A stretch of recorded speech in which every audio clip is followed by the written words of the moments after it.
사내에서 퀸카로 꼽히던 아내와 결혼해 어느덧 8년 차에 접어든 40대 남성 최 씨. 알뜰살뜰 돈을 모아 집도 사고 귀여운 딸과 여행도 다니며 소박하지만 행복한 나날을 보내고 있었습니다. 그런데 어느 날부턴가 분위기가 심상치 않던 아내. 추궁 끝에 알아낸 사실은 아내의 외도였습니다. 그런데 더 큰 문제는 이제부터입니다. 최 씨가 집을 비운 사이 아내는 집 현관 비밀번호도 바꾸고 아예 상간남을 집에 들이기까지 했는데요. 분명 내가 살던 내 집인데 들어갈 수도 상간남을 내쫓을 수도 없는 기가 막힌 상황. 남편 최 씨가 집에 돌아갈 방법 어떤 게 있을까요? 자, 사건 반장을 매일 보신다는 사반 가족분의 제보입니다. 제보할 일이 없는 게 가장 좋겠지만 또 힘든 일이 있을 때 사건 반장 생각해 주셨다는 게 뭐 감사하기도 한데 진짜 오늘 이 사연도 제가 이제 처음 메일 저희 제보 메일에서 확인을 하고서 제 눈을 의심했어요, 내용을. 네, 이번 제보자는 결혼 8년 차 40대 남성 최모 씨인데요. 이 아내랑은 사내 커플로 만났습니다. 그 이른바 퀸카라고 하죠. 이 아내가 왕년에 꽤나 인기가 있었다고 하고요. 그런 아내의 아내 똑 닮은 예쁜 딸까지 낳아서 단란한 가정을 꾸렸습니다. 알뜰히 돈 모아서 집도 장만했고요. 자주는 아니라도 여행도 다니면서 굉장히 좀 행복한 하루하루를 보내고 있었습니다.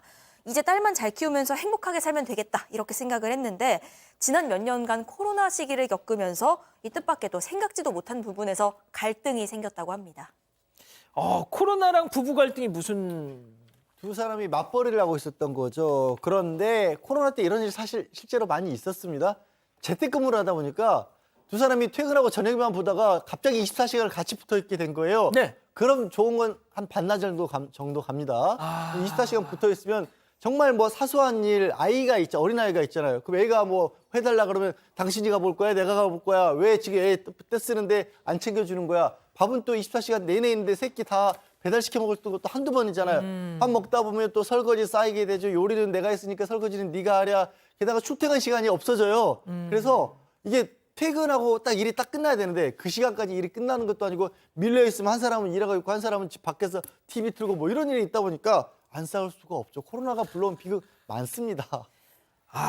이게 실제 이 코로나가 시국 때 이혼한 커플도 되게 많다고 저도 들었거든요. 이런 갈등 때문에. 네, 저도 제가 듣기로는 이제 전 세계적으로 이혼한 커플이 굉장히 많았고, 왜냐하면 24시간 붙어 있는 게 보통 일이 아니잖아요. 인간은 다 자기 경계를 좀 유지를 해야 되는데, 근데 또 우리나라에서는 이혼율이 더 줄었다라는 보고도 있었어요. 그 이유는 밖으로만 돌던 남편들이 집으로 들어와서 이제 집안일을 좀 해주기 시작했다. 그래서 극심한 갈등으로 간 집들도 있고 도리어 너무 집에 잘 안 들어왔던 남편이랑 같이 있어서 좋다라고 얘기하신 분들도 있었는데요. 어쨌든 오늘의 이 케이스는 상당히 좀 안 좋게 된 케이스입니다. 그래서 둘이 이제 굉장히 스트레스 받고 서로 있는 게 힘들던 차에 육아에 대한 어떤 생각조차도 틀리고 중간에 아이가 하나 있는데 각자 그 아이한테 스트레스를 풀게 된 거예요. 그 육아에 대한 것도 안 맞고 또 서로 사이가 안 좋아지니까 아이 앞에서 싸우게 되고 스트레스를 아이한테 푸니까 아이에게도 엄격하게 훈육하게 되고 또 남편하고 얘기하기 싫으면 아빠 밥 먹으라 그래라. 그러고 이제 아내하고 얘기하기 싫으면 이거 니네 엄마한테 갖다 줘라. 이러니까 아이도 이제 부담스러워지고 불안해지겠죠. 뭐 이렇게 까칠한 모습을 보이면서 살게 됐는데 뭐 이러다 보니까 이 싸움이 이제 지쳐서 차라리 우리 이혼을 하자 뭐 이런 얘기까지 나왔다고 합니다. 진짜 이게 박 변호사님 그러면은 이 제보자분 그 코로나 그 시기를 어떻게 또 보냈다는 거예요?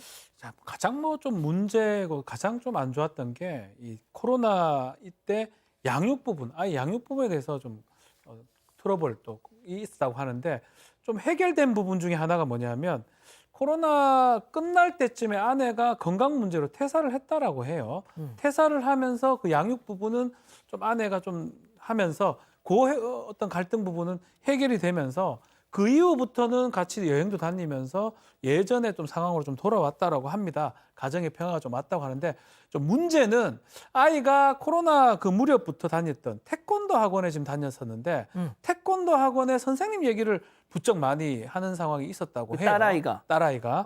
뭔가 이상하다 생각을 하면서 나름 잘 적응하는데 선생님하고 잘 지내는 것보다 이렇게 생각을 하긴 했는데 너무 시간이 갈수록 이상한 점이 눈에 띄기 시작했다고 합니다. 딸아이가 태권도 학원을 딱 이제 보냈는데 우리 선생님이, 우리 사범님이 자꾸 이 얘기를 하더라는 거죠. 근데 그거에서 그쳤으면 모르겠는데 뭔가 좀 수상한 점이. 네, 일단 집에서 못 보던 장난감이 돌아다닙니다. 그래서 물어보면 그 태권도 선생님이 사줬다는 겁니다. 또 아빠랑 놀다가 아이가 좀 삐지면요. 나 태권도 선생님한테 다 잃을 거야 라고 얘기를 합니다. 그 선생님이 괴롭히는 사람 있으면 다 혼내준다고 했다는 거예요. 이런 말을 하기도 해서 일단 뭐 선생님이랑 꽤나 친한가 보다 이렇게 생각을 했는데 또 한 번은 며칠 출장을 다녀왔습니다. 그러고 나서 딸이랑 이런저런 얘기를 나누다가 나 태권도 선생님이랑 밥도 먹었고 선생님 집에도 갔다 왔어. 이런 얘기를 해서 깜짝 놀라게 된 거죠. 아내한테 이거 무슨 일이냐 바로 물어봤습니다. 그런데 또 아내는 태연하게 그 태권도 선생님이 너무 잘 가르쳐 주셔서 고맙다고 내가 밥 한 끼 대접했어. 그랬더니 집에 올라와서 차 한잔 하라고 해서 마시고 왔어. 그게 다야. 이렇게 얘기를 했다는 거죠. 아무리 그래도 그렇지 집까지 간 건 좀 찜찜하긴 했는데 그래도 그때는 그냥 넘어갔다고 합니다. 야, 이게 무슨 태권도 사범, 태권도 아이 이 선생님하고 같이 밥을 먹고 무슨 장난감을 선물하고 약간 좀 교수님이 이건 좀 네. 다르네요. 네. 그런데 그냥 이 정도였으면 저희 사건반장에서 다루지를 않죠. 이제 충격적인 사건으로 이제 넘어갑니다. 이 뭔가 좀 이상해지고 뭐 외출도 많아지고 늦게 들어오기도 하고 뭐 이런 일들도 생겼어요. 근데 이제 어느 날은 아이를 아빠가 밥도 먹이고 목욕도 시키고 엄마가 좀 늦는다라고 생각을 하면서 딸을 재웠어요. 재우면서 아빠가 같이 잠이 든 겁니다. 근데 이제 푹 자고 일어나가지고 새벽에 눈을 떴는데 아내가 없는 거예요. 그러니까 이 아내가 그냥 안 들어오고 외박을 한 겁니다. 그래서 이 일로 이제 부부싸움이 크게 벌어졌어요. 그러면 이제 부인이 이제 외박을 했으면 여기 대해서는 정말 잘못했다고 얘기를 하고 이유를 설명을 해야 되잖아요. 그런데 뭐라고 얘기를 하냐면 정말 뜻밖의 나 태권도 선생님하고 사랑에 빠졌어. 아이고. 이렇게 얘기를 하는 거예요. 밑도 끝도 없이 너무 이렇게 고백을 해버리면서 그때는 사실은 예전에 갈등도 가라앉고 사이도 다시 좋아져서 여행도 갔다 오고 뭐 이렇게 좋은 상황이었거든요. 그러면서 잘못했다고 빌기는커녕 나 이혼하고 싶어. 이혼해줘. 이런 식으로 이제 나오기 시작한 겁니다. 저희가 보통 이렇게 제보자분들한테 사연을 받으면은 그 육성 인터뷰를 별별 상담소에서 보내드렸었잖아요. 저희가 이번에도 이 남편분 제보자분한테 그걸 부탁을 드렸더니 이분만큼은 한사코 조금 거절을 하셨습니다. 그래서 저희가 일단 이 인터뷰 없이 지금 전해드리고 있는데, 이거 양 변호사님, 문제는 지금부터입니다. 이 남편분 제보자에 따르면 정말 직접 겪고도 믿기지 않는 일이 벌어졌다. 이게 약간 생활을 좀 안정시켜 보시려고 제보자분이 우리 잠깐 좀 뭐 냉각기를 갖기 위해서 차분해지기 위해서 좀 떨어져 지내보자라고 해서 본인이 집을 나와서 생활을 했다라고 하십니다. 그런데 어느 날 이제 한번 뭐 가져갈 게 있어서 집에 들렀는데 현관 비밀번호가 바뀌어서 들어갈 수가 없었다라는 거예요. 띡띡띡띡 눌렀는데 내 집인데 이게 바뀐 겁니다. 근데 아내분한테 연락을 했더니 연락도 안 되고 그리고 딸아이도 보여주질 않더라는 거예요. 자, 어떻게 된 일이냐면 그 집에 그 문제의 태권도 선생님이 들어와서 아예 딸하고 같이 셋이 살고 있었던 겁니다. 어떻게 이게 무슨 소리야? 근데 이게 참 황당한 게 지금 두 사람이 법적으로 여전히 법적으로 부부잖아요. 과거에 우리나라 과거도 뭐 지난해 초까지는 설령 누군가 한 사람이 동의를 했더라도 결혼한 사람인데 한 사람이 그냥 예를 들게요. 네. 아내가 다른 남자를 이 집에 들이잖아요. 예. 남편이 없을 때 그러면 그 남자가 주거 침입이 됐습니다. 들어와 있는 사람이 잘못을 저지른 사람이 근데 판례가 바뀌었어요. 둘 중에 한 사람만 동의를 했으면 주거 침입이 아니다. 그래서 이 주거 침입 같은 걸로 고소도 못하고 당연히 간통죄는 지금 폐지된 지 오래됐으니까 간통죄로 안 되고 형사로는 맞설 수가 없는 상황인 거예요.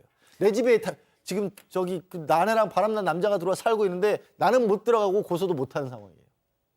진짜예요? 법이 언제 바뀌었어? 법은 아닌데 판례가 이제 그거를 예전에는 부정한 목적으로 이 침입했을 때 주거 침입죄로 이제 의유를 했었는데 대부분 판례가 지금 바뀌다 보니까 주거 침입은 되지 않고 또 이거를 걱정하는 것 같아요.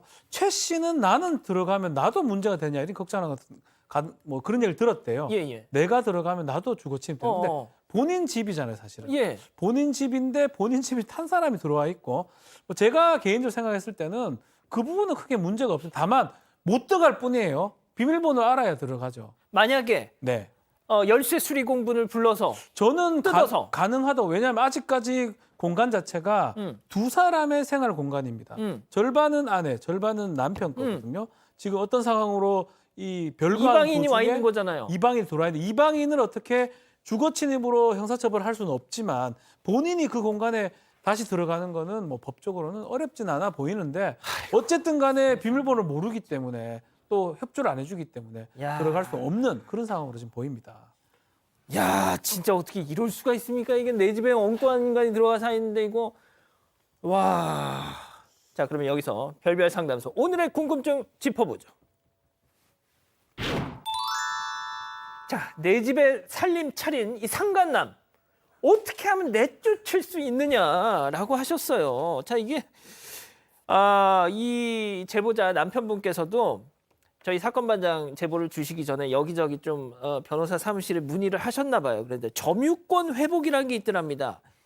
이게 무엇이며 양 변호사님? 예. 이게 어떻게 진짜 이게 점유권 회복 뭐 할 수 있는 겁니까? 그래서 이거 저도 뭐 이런 걸 저도 사실 이혼 전문이라고 하면서도 이런 사례를 본 적은 없어서 일단 아까 박 변호사 얘기를 이어서 하자면 이런 실제 사례도 있었어요. 무슨 사례냐면 이혼 소송 중에 둘이 별거를 했는데 아내가 원하지 않은데도 남편이 들어가서 주거 침입으로 또 고소를 당한 적도 있었어요. 그때 법원에서는 그 집에 여전히 남편이 자기 살림살이라든가 뭐 옷이라든가 이런 게 있었으면 아직 완전히 집을 뺀 건 아니기 때문에 남편도 권리가 있다라서 주거 침입이 아니라고 했어요. 그 얘기는 뭐냐면 남편이 들어가실 수 있는 권리가 있는지 먼저 확인해 보셔야 돼요. 만약에 그냥 냉각기 정도가 아니라 나 그냥 아예 우리 별거할까라고 짐을 다 빼서 나오셨다라면 소유권이 남아있더라도 주장할 권리가 아예 없어요, 남편한테. 그건 재산적으로 내 집인 거지 내가 들어갈 사유 권리가 있는 건 아니에요. 그런데 그게 아니라 앞서 말씀드린 것처럼 여전히 뭐 같이 살림살이라든가 뭐 아이하고 공간이라든가 자기 자신의 옷이라든가 뭐 이런 것들이 다 있는 상황이면 들어가실 수 있는 거고 들어가실 수 있는 권리가 있다라면 이게 왜 다른 사무실에서 점유권 회복이라고 그러냐면 이 남편분이 들어가서 살 수 있는 권리가 있다는 얘기는 내 자리를 저 상간남이라는 사람이 불법적으로 점유하고 있는 거니까 민사소송을 통해서 나가라고 퇴거 명령을 할 수 있다는 건데 이건 사실 소송 자체가 적어도 3개월 걸리는 소송이거든요. 정말 황당한 지경이에요. 박 변호사님 뭐 조언해 근원적으로 사실은 이런 상황이 이제 사실 이런 것 때문에 예전에 이거를 주거 침입죄나 이런 거 형사적으로 의율을 한 건데 이제 대부분 판례가 바뀌었기 때문에 그건 불가능한 상황이라고 보면 결국은 이제 이혼 소송을 통해서 이제 정리하는 수밖에 없어요. 이혼 소송을 통해서 예를 들어서 재산 분할을 하고. 근데 이혼을 안 하고 싶으시대요. 근데 이제 그렇지 않고 들어가는 방법은 지금 말한 뭐 점유권 회복 소송 사실 저희도 사실 민법상으로는 가능한 건데 실무적으로 이런 거 하는 경우가 있었나 싶을 정도로 좀 드문 것 같은데 뭐 민법상으로 가능해요.